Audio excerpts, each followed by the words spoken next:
আজকে তারাপীঠে এত সুন্দর নাচ দেখতে পাবো।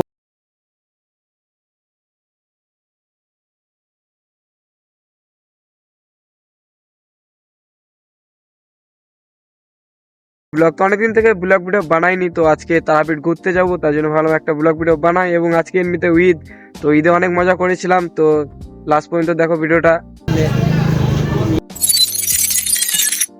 সো গাইস, চলে এলাম একটা নতুন ভিডিও নিয়ে। ভেবেছিলাম ভিডিওটা বানাবো না, কিন্তু যাচ্ছি তারাপীঠ ঘুরতে। আর তারাপীঠ ঘুরতে গেলে তো আমি ভিডিও বানাবোই, কারণ তারাপীঠ আমার ড্রিম শহর, তোমাদেরকে তো আগেই বলেছি। তো দেখো, সেই দিন ছিল ঈদ, কিন্তু আমি ভিডিওটা পোস্ট করতে পারিনি, প্রচুর দেরি হয়ে গেল। আর ভিউটা দেখো তোমরা, ভিউটা পুরো অসাধারণ ভিউ ছিল। আর আমরা একটা মারুতি গাড়িতে আমরা বসেছিলাম মোট 6 জন। মানে বুঝতে পারছো কত চাপাচাপি বসেছিলাম। তো তবুও আমাদেরকে তারাপীঠ যেতে হবে, কারণ তারাপীঠ আমাদেরকে প্রচুর ভালো লাগে। আমি বলেছিলাম আমাকে একাই ভালো লাগে, কিন্তু আমাকে একাই না, আমাদের ধারে পাশে যত গ্রাম শহর আছে সবাইকে ভালো লাগে তারাপীঠ। আর আমরা চলে আসি তারাপীঠের আগে একটা ভালো প্লেস দেখে এখানে সব নেমে যায় এবং ছবি টবি সব তুলে। কিন্তু আমি ছবি তুলিনি, কারণ দু একটা তুলেছিলাম, কিন্তু আমি ছবি বেশি তুলি না, কারণ আমাকে ভিডিও করতে ভালো লাগে। আর দেখো এই সাইডটা পুরো অসাধারণ। আডলা থেকে যে তারাপীঠ পর্যন্ত রাস্তাটা কি বলবো তোমাদেরকে, পুরো অসাধারণ রাস্তা। তুমি এলে তুমি বুঝতে পারবে, কারণ চারিদিকে গাছপালাতে ভর্তি। আর এখানে ছবি ভিডিও প্রচুর ভালো আসে, ওই জন্যই বলছি আমি। এবং তুমি যদি ভোরবেলাতে চলে আসো তাহলে তো তোমাকে বলতে হবে, কারণ ভোরবেলাতে এত সুন্দর ওয়েদার থাকে, তোমাকে এখান থেকে যেতেই মনে হবে না। প্রচুর ভালো লাগে আমাকে ভোরবেলাতে এই রাস্তাটা। আমি অনেকবারই এসেছি ভোরবেলাতে। আর তুমি যদি একটা ভালো ফোন নিয়ে চলে আসো তাহলে তো আর কোনো কথাই নেই, কারণ এত সুন্দর ফটো ওঠে, কি বলবো তোমাদেরকে। এরা করে গাড়িতে চেয়ে পড়ি তাড়াতাড়ি, কারণ দিনটা ভালো ছিল না, কারণ মেঘলা মেঘলা দিন করছিল, যখন তখন বৃষ্টি হতে পারে। আর গাড়িটা চালাচ্ছিল একটা জামাইবু, গাড়িটা জামাইবুরই গাড়ি, আমার নিজে যাইবো না, মানে পাশের বাড়ি জামাইবু এসেছিল বেড়াতে, তার জন্য আমাদেরকে নিয়ে গেছে ঘুরতে। কি বলবো, খুবই ভালো আমাদের জামাইবু। তো আমরা এদিক থেকে চলে যাবো। আর এইখানে হচ্ছে আসল ভিউ, দেখো তোমরা এত সুন্দর মানে ভিউ। ভালো ফোন থাকলে তোমাদেরকে দেখাতাম, কিন্তু আমার কাছে ভালো ফোন নেই, ওই জন্য ভালো কোয়ালিটি পেয়েছো না তোমরা একটু সাপোর্ট করলে তাড়াতাড়ি পেয়ে যাবো একটা ভালো ফোন, এবং খুবই ভালো ভিডিও করব।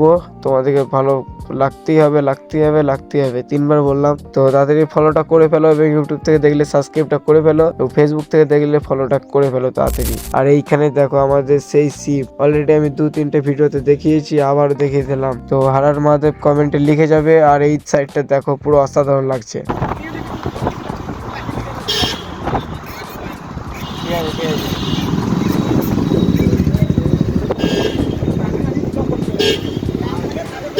এবং তোমাদেরকে সবার সঙ্গে পরিচয় করে দিই, যে এটা হচ্ছে বিজয়, এবং এই সাইডটা আমি, আর ওই দাদা সুরজিৎ এবং কার্তিক পেছনে, আর ওই দীপ, আর এইখানে আছে পাবন কোলে বসে আছে। আর যে গাড়িটা চালাচ্ছে তোমাদেরকে বললাম জামাইবু, প্রিন্স জামাইবু, তো টোটন জামাইবু, প্রিন্স সরি। তো তোমার সবার সঙ্গে পরিচয় করে দিলাম। তারপরে আমরা গল্প করতে করতে চলে যাব, এবং গেটে আসল মজা, কারণ গেটে আজকে প্রচুর ভিড় ছিল।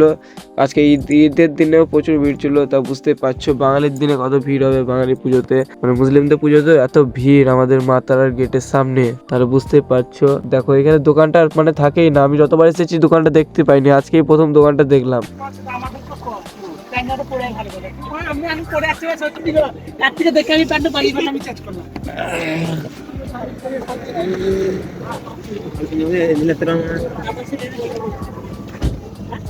তারপরে ঘটে এখানে আসল ঘটনা। দেখো আমি মেয়েটাকে কিছু বলছি না, কারণ আমি একজন ব্লগার, আমাকেও ভিডিও বানাতে হচ্ছে, কিন্তু সব বলছে আমার বন্ধুগুলো, কারণ ওরা হাঁ করে দেখছিল। কি বলবো তোমাদেরকে।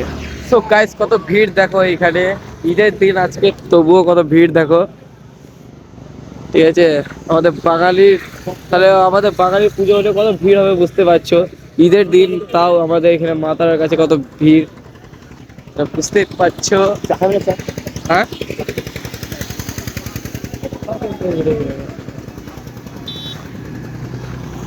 পরে তাড়াতাড়ি গাড়িতে চেপে পড়ি, কারণ সন্ধ্যা লেগে গেছিলো এমনিতে, আর এমনিতে প্রচুর মেঘলা করছিল, মানে বৃষ্টি যখন তখন হতে পারে। তারপরে আমরা এখানে দেখো বর্ষার দিনে চা খেতে তো মজাই লাগছিল। তো চাটা খেয়ে আমরা এখানে বাড়ি যাব। তো দেখা হবে অন্য কোনো ভিডিওতে। আর তোমাদের যদি ভিডিওটা ভালো লাগে তাহলে একটা সাবস্ক্রাইব করবে অবশ্যই। তো দেখা হচ্ছে অন্য কোনো ভিডিওতে। তো বাই।